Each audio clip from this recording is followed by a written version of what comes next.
விஸ்வாடாக் channel நண்பர்கள் அனைவருக்கும் வணக்கம்.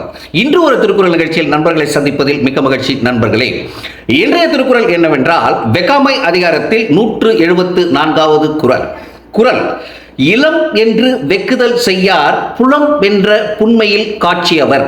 குறள் இன்னொரு முறை நண்பர்களே, இளம் என்று வெக்குதல் செய்யார் புலம் வென்ற புன்மையில் காட்சியவர். இதனுடைய அர்த்தம் என்னவென்றால், தான் வறுமையில் இருக்கின்றோமே என்று கருதி அடுத்தவருடைய பொருளை அபகரிக்க ஆசைப்பட மாட்டார்கள். யார் என்றால் ஐம்புலன்களையும் வென்ற அறிவில் சிறந்த ஞானிகள். இதான் இதனுடைய அர்த்தம். சரி, குறளை ஒவ்வொரு வரியாக பொருள் காண்போம்.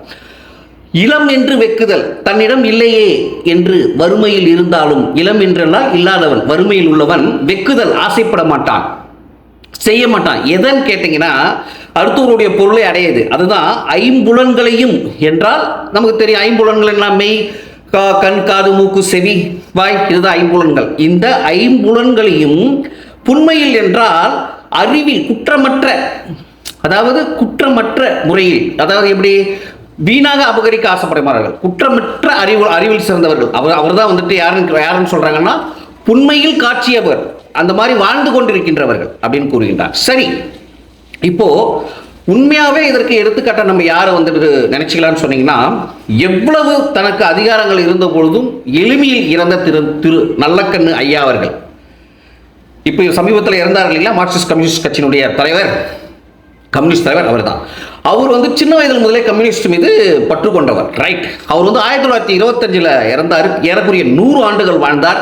தன்னுடைய 25வது வயதிலிருந்தே கம்யூனிஸ்ட் மீது பற்றுக்கொண்டார். 18வது வயதிலிருந்தே நிறைய முறை சிறைவாசம் சென்றிருக்கிறார். இந்த கம்யூனிஸ்ட் கட்சி வளர்வதற்கு முக்கிய பங்காற்றியவர். ஏன் அவருக்கு எம்பி ஆக்கணும்னு ஆசைப்பட்டாங்க, எனக்கு பட்டங்களோ பதவிகளோ தேவையில்லை அப்படின்னு கம்யூனிஸ்ட் தலைவராக இருந்தார். சரி, கம்யூனிஸ்ட் அதாவது அரசாங்கம் அவருக்கு கம்யூனிஸ்ட் கட்சி சார்பில் என்ன பண்ணாங்க, 1 கோடி ரூபாய் நிதி கொடுத்தாங்க. அந்த நிதி கூட தனக்கு தேவையில்லை என்று என்ன செய்தாரு, முதல்வரிடம், மாண்புமிகு தமிழக முதல்வரிடம் அவர்களிடம் அளித்து விட்டார். சரி, அதை விடுங்க. 2வது வாழ்நாள் சாதனையாளர் விருது அவர் கொடுத்தாங்க. அதை என்ன பண்ணாரு, அந்த விருதை சேல்ஸ் பண்ணிட்டு, அதாவது விற்றுவிட்டு அந்த கிடைத்த பணத்தை கூட என்ன பண்ணாரு, சலான் போட்டு அரசாங்கத்திடம் கட்டிவிட்டார்.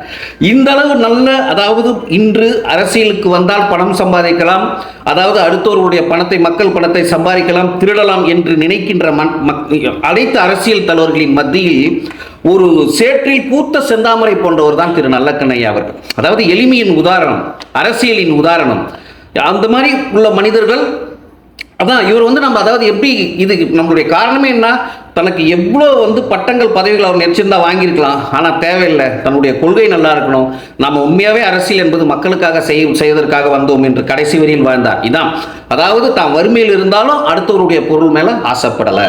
அதற்கு மிகச்சிறந்த உதாரணம் திரு நல்லக்கண்ணு ஐயா அவர்களே என்று கூறி, நாளை மீண்டும் மற்றொரு திருக்குறள் நிகழ்ச்சி உங்களை சந்திக்கிறேன். நன்றி, வணக்கம் நண்பர்களே.